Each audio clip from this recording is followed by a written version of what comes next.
एक बार दोबारा बोलिए, जिना शब्द एक बार दोबारा बोलिए, जिना शब्द एक बार दोबारा बोलिए, जिना शब्द एक बार दोबारा बोलिए, मेरी सीट पे आने की कोशिश मत कीजिए, जिना शब्द एक बार दोबारा बोलिए, दोबारा बोलिए, मेरी सीट पे क्वेश्चन आने की कोशिश मत कीजिएगा, जिना शब्द दोबारा बोलिए, अपने बाप की औलाद है तो जिना शब्द दोबारा बोल। चलिए शुरू करते हैं। साहब, मर्दों के लिए 72 हो रहे हैं और औरतों के लिए वही वाला शौहर जो यहाँ पर है, ये तो बड़ी गलत बात है। औरतों को भी कोई चॉइस दीजिए ना, औरतों के लिए भी कोई अट्रैक्शन रखिए। क्या औरतों का दिल नहीं है? ये क्या बात हुई? औरतों के लिए वही शौहर, अगर शौहर के साथ ना बनती हो, बेशक बहुत नेक हो, लेकिन इस दुनिया में शौहर ना पसंद हो, किसी तरीके से उसके साथ जो है गुजारा कर लिया, वहां जाके फिर वही गले पड़ जाएगा। ये तो अजीब सी बात है। और आप लोग 72 हूरें लेके घूमेंगे। ये सवाल मुझसे नहीं बनता, ये सवाल मुझसे नहीं बनता। ये सवाल आप अल्लाह से कीजिए जिसने जन्नत में मुसलमान के लिए ये चीजें रखी हैं। ये सवाल अल्लाह से बनता है। देखिए, मुझे सुन के हंसी भी आ गई मौलाना साहब, लेकिन रशीद साहब आपने बात ही ऐसी कही। अभी तक तो आपने ये कहा कि पुरुषों के लिए हूरे हैं। अब जो महिला ने पूछा आपसे, उसने कहा, आपने कहा आप हूरों की रानी बनेंगी। मतलब इससे बड़ा एहसास कुछ हो सकता है औरत के लिए?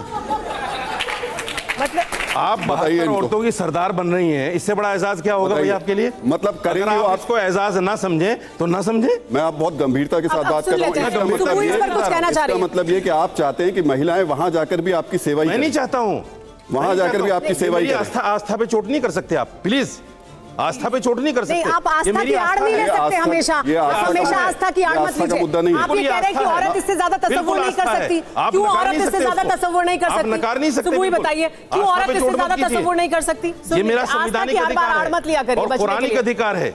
देखिए, मैं जितने भी पढ़े लिखे मुसलमान युवा बच्चे हैं उनसे कहती हूँ, गूगल पर जाइएगा, एक टर्म होती है ऑपरेंट कंडीशनिंग। वो क्या होती है? वो ये होती है कि किसी जानवर से या किसी स्टाफ से अगर आपको कुछ अनुकूल व्यवहार करवाना है, एक कुछ बिहेवियर, एक पैटर्न आपको उससे करवाना है, तो रिवॉर्ड एंड पनिशमेंट का एक कॉन्सेप्ट होता है, कैरेट एंड स्टिक का एक कॉन्सेप्ट होता है। यही है जन्नत की एक ग्राफिक डिटेल्स।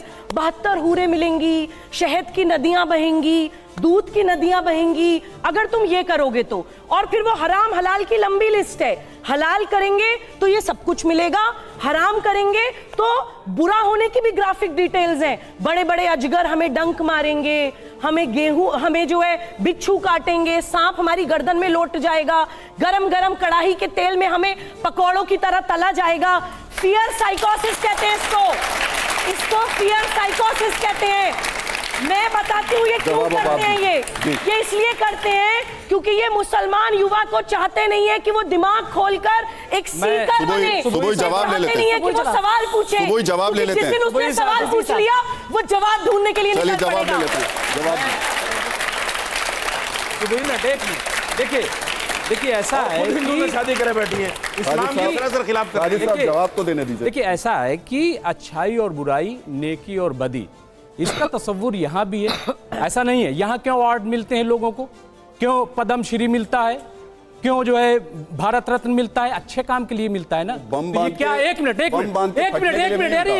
तो कौन कह रहा है उनको बम बांधने वालों को मिलेगा? यही तो कर दिया मौलाना साहब, यही तो समझाते हैं। इन्होंने कर दिया तमाम वो जो फिल्म आ रही है ना, वो जो फिल्म आ रही है 72 हूरे जो, सुन लीजिए 72 हूरे जो फिल्म आ रही है, सुन लीजिए। आपको टीआरपी का मतलब ही नहीं पता होगा साजिद साहब, आपको टीआरपी का मतलब भी नहीं पता होगा।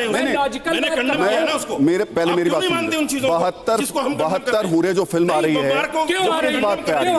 वो इस बात पे आ रही है, इसमें बताया गया कि ओसामा बिन लादेन का साहब कोर्ट में गए जाकर के 32,000 का आंकड़ा दिया और कोर्ट में गए कहा 3 है। अब ये 72 लेकर के आ गए। हो गया क्यों हो गया ना?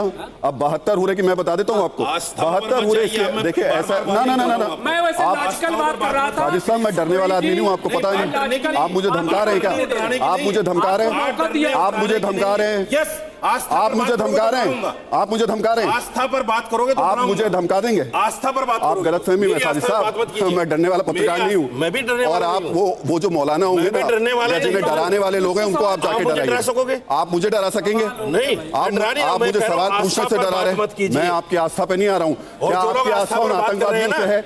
आपकी आस्था उन आतंकवादियों से है, उनको खुद अपने गिरबान में आपकी आस्था उन आतंकवादियों से है, मेरी नहीं है। तो फिर क्यों उनका समर्थन कर रहे हैं? क्यों उनका समर्थन कर रहे हैं? आप क्यों नहीं मानते उसको? आप क्यों उनका समर्थन कर रहे हैं? मुझे सवाल पूछने दीजिए। मैं कंडम कर रहा हूं, क्यों नहीं मानते? सवाल तो पूछने दीजिए। मुझे सवाल तो पूछने दीजिए। मैं पहले ही कंडम कर चुका, आप फिर सवाल कर रहे हैं। मैं कह रहा हूं सवाल पूछने दीजिए ना।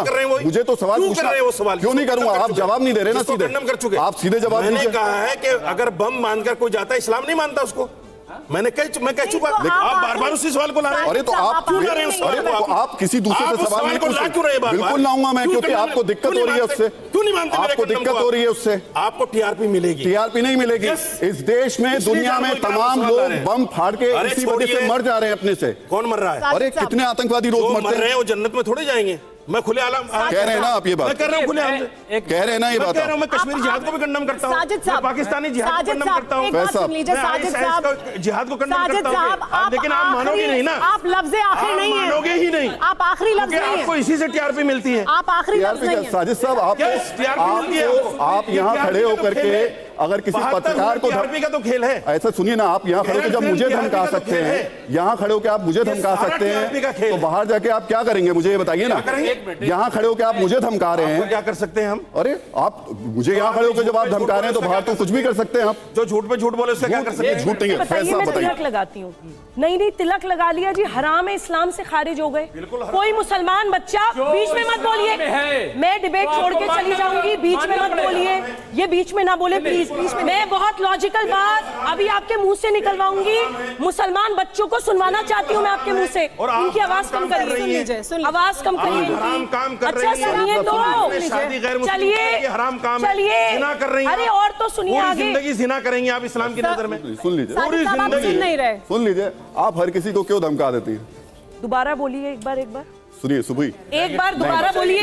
जिना शब्द एक बार दोबारा बोलिए। जिना शब्द एक बार दोबारा बोलिए। जिना शब्द एक बार दोबारा बोलिए। मेरी सीट पे आने की कोशिश मत कीजिए। जिना शब्द एक बार मेरी सीट पे कोशिश मत कीजिए। दोबारा बोलिए। मेरी सीट पे आने की कोशिश मत कीजिएगा। जिना शब्द दोबारा बोलिए। चलिए, अपने बाप की औलाद है तो जिना शब्द दोबारा बोल। अपनी औकात पे जाइए। जिना शब्द बोल। औकात में जाइए। जिना शब्द बोल। इस्लाम ये कहता है। आप इस्लाम के खिलाफ बात कर रहे हैं। आपसे तो expect करते हैं। हम लोग आपसे एक्सपेक्ट करते हैं। अगर हम पढ़े लिखे लोग अगर ऐसे व्यवहार करेंगे, अगर हम ऐसा पढ़े लिखे लोग व्यवहार करेंगे, बदतमीजी करना सिखाता है आपको?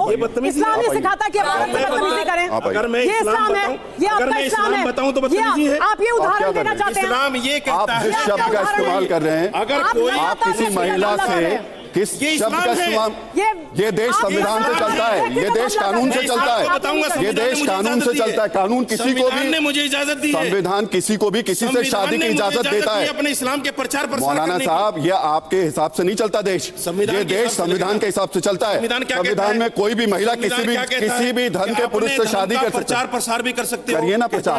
तो आप किसी को गाली देंगे? आप किसी को गाली देंगे? कैसे शादी करेगी? आप किसी को गाली देंगे? ये कहता है वो जिना करेगी पूरी। साजिद साहब, आप गाली देंगे किसी को? इस्लाम कह रहा है साजिद साहब, ये क्या मंच है? आपके प्रचार प्रसार का मंच नहीं है ये। धमकी दे रहे हो? आप तो स्कॉलर है ना? नहीं, आप विद्वान है ना? स्कॉलर हो जब भी तो इस्लाम बता तो रहा हूं। आप इस्लाम नहीं बता रहे हैं, आप धमका रहे हैं। आप गलत भाषा का इस्तेमाल कर रहे हैं। जो लड़की गलत हिंदू लड़के से करेगी। सुनिए साजिद साहब, ये आपके, आप ऐसे हिंदू मुसलमान करके देश को बांटते रहिएगा। मुसलमान नहीं, आप ऐसे ही देश को बांटते रहिएगा। आप ही के जैसे लोग जो है ना इस देश को बांटते रहेंगे। इस्लाम की खूबी यही है। हिंदू मुसलमान करिए, देश को बांटिए। इस्लाम में यही फर्क है। कोई फर्क ये आपने बता दिया ना, पर चलते हैं, आपने बता दिया, कुरान पर चलते हैं हम। चलिए डिबेट पर आते हैं वापस। वापस डिबेट पर आते हैं। और एक बड़ा आपने सुना अभी तक? आपको लगता है कि मेरा एक सवाल है राहुल जी, 72 हूरों के साथ रुक जाइए। सेक्स करना जिना नहीं है, लेकिन स्पेशल मैरिज एक्ट में अपने देश के कानून के अंतर्गत शादी करना गुनाह है। 72 सेक्सुअल रिलेशनशिप बनाना जिना नहीं है। ये है आपकी गंदगी।